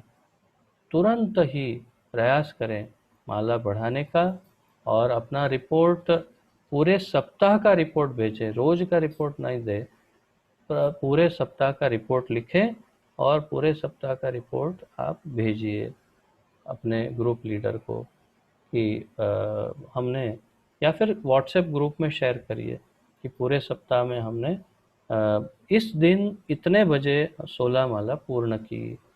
इस प्रकार का रिपोर्ट रोज का लिखिए और पूरे सप्ताह के बाद एक बार रिपोर्ट भेजिए और 16 माला करने का प्रयत्न कीजिए। बहुत महत्वपूर्ण है। जब ये महात्मा मेरी महिमा का नित्य कीर्तन करते हुए, भगवद गीता 9.14 करते हुए, दृढ़ संकल्प के साथ प्रयास करते हुए, मुझे नमस्कार करते हुए भक्ति भाव से निरंतर मेरी पूजा करते हैं। महात्मानस्तु मां पार्थ देवीं प्रकृतिमाश्रिता भजन्ति अनन्य मनसो। क्या है? भूतादिम अव्ययम, एक शब्द भूल गया। हाँ, ज्ञात्वा भूतादिम अव्ययम। मैं महर्षि में, अब ये भगवद गीता 10.25, मैं महर्षि में भृगु हूँ, वाणी में दिव्य ओंकार हूँ, समस्त यज्ञों में पवित्र नाम कीर्तन जप हूँ, यज्ञानाम जप यज्ञोस्मि, भगवान कहते हैं, तथा समस्त अचलों में हिमालय हूँ। तो भगवान स्वयं ही जप और कीर्तन है। कृष्ण वर्णम तुषा कृष्णम सांगोपांगास्त्र पार्षदम यज्ञ संकीर्तन प्राय यजंति ही सुमेधसः। ये श्रीमद् भागवत में 11.5.32 में कलयुग में बुद्धिमान व्यक्ति भगवान के इस अवतार चैतन्य महाप्रभु की पूजा करने के लिए सामूहिक जप करते हैं। भगवान के अवतार जो लगातार कृष्ण के नाम गाते हैं, यद्यपि उनका रंग काला नहीं है, परंतु वे स्वयं कृष्ण हैं।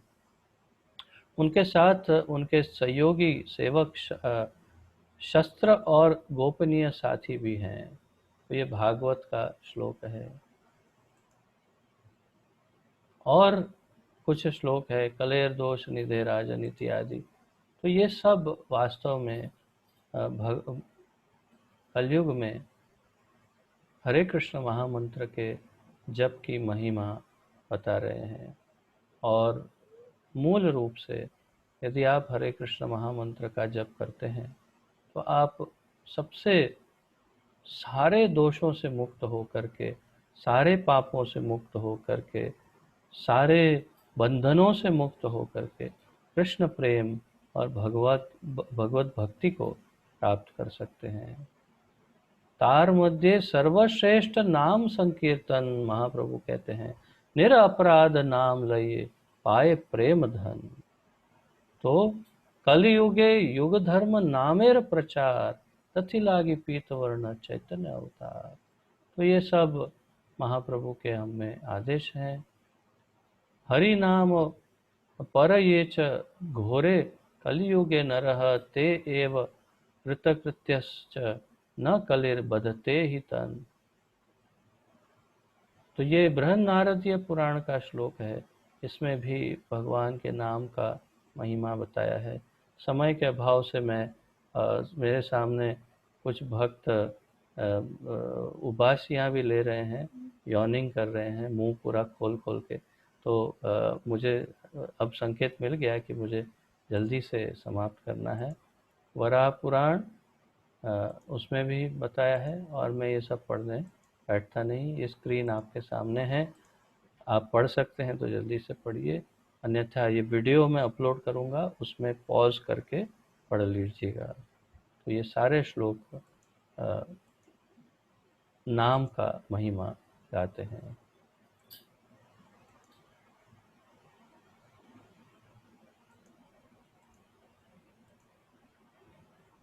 हरे कृष्ण। आज थोड़ा लंबा हो गया, परंतु मैं आप सबसे क्षमा भी चाहता हूँ, क्षमा प्रार्थी हूँ लेट होने के कारण, परंतु फिर भी बहुत मुझे तो बड़ा आनंद आया, और आशा है आप सबको भी आनंद भी आया होगा, ज्ञान भी प्राप्त हुआ होगा। किसी का कोई प्रश्न या संशय है तो पूछ सकते हैं, अन्यथा फिर हम विराम लेंगे।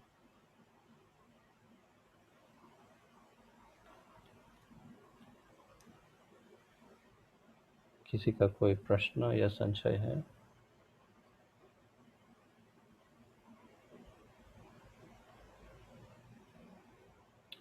हाँ राजेश प्रभु।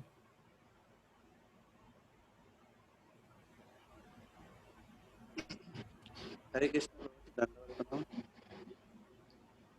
प्रभु जी, एकादशी महात्म में हम शिक्षा ग्रहण की है अभी, तो उसमें से जैसे हम लोग एकादशी करते हैं, तो ऐसा हमने सुना जैसे एकादशी में अगर कभी खून निकल जाए कोई भी काम करते हुए, तब एकादशी एकादशी तब ऐसा एकादशी नहीं नहीं माना जाता है। तो जैसे हम काम करते वक्त कभी भी ऐसा हम तो सोनी काम करते हैं, कभी भी वो मोटर वगैरह ऐसा तो सोना सोना छीलने का काम करते हैं, तो कभी कभार ऐसा खून निकल भी जाता है एकादशी में।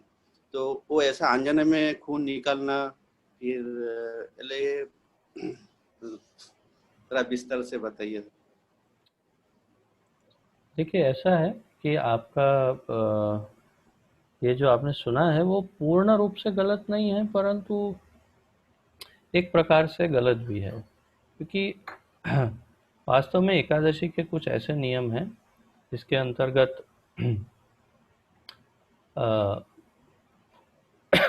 शेविंग नहीं करते, या फिर नाखून नहीं काटते एकादशी के दिन, बाल बाल काटना आदि, या फिर मैथुन नहीं करना चाहिए उस दिन, ब्रह्मचर्य का पालन करना चाहिए।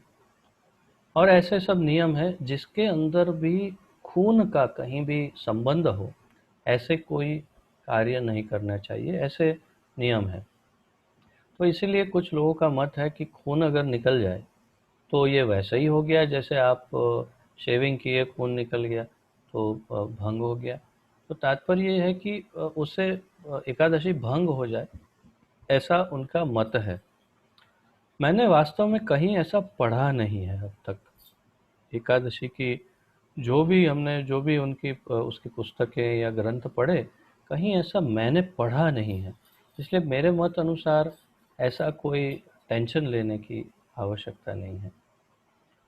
और दूसरा ये भी है कि आपका भाव यदि शुद्ध है, हृदय में ये भाव है कि आप भगवान को प्रसन्न करना चाहते हैं और एकादशी व्रत का पालन कर रहे हैं, तो फल अवश्य मिलेगा, क्योंकि भगवान भावग्राही है।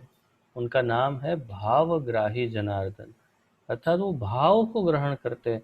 वो मन के अंदर क्या है, हृदय में क्या है, वो देखते हैं। वो ये नहीं देखते हैं कि ये नीति नियम करता है कि नहीं बहुत अच्छी तरह। अवश्य करना तो है ही नीति नियमों का पालन, परंतु कभी ऐसे परिस्थितियों में नहीं कर पाए तो भगवान उसको इतना उसका कोई कड़ा दंड दे करके या ठुकरा देंगे या कैंसिल कर देंगे, फेल कर देंगे, ऐसा नहीं है। आप उसकी चिंता ना करें, अपना भाव शुद्ध रखें और प्रयास करें, जितना पालन हो सके उतना करे, नहीं हो तो बहुत अधिक कठिन प्रयास करने की आवश्यकता नहीं है। जप अधिक करे उसकी आवश्यकता है, अधिक से अधिक जप करिए, कम से कम 25 माला एकादशी में, और अधिक से अधिक जितनी हो सकती है उतनी, और कीर्तन, बस ये महत्वपूर्ण है। और बहुत अच्छा प्रश्न था। और किसी का कोई प्रश्न आदि?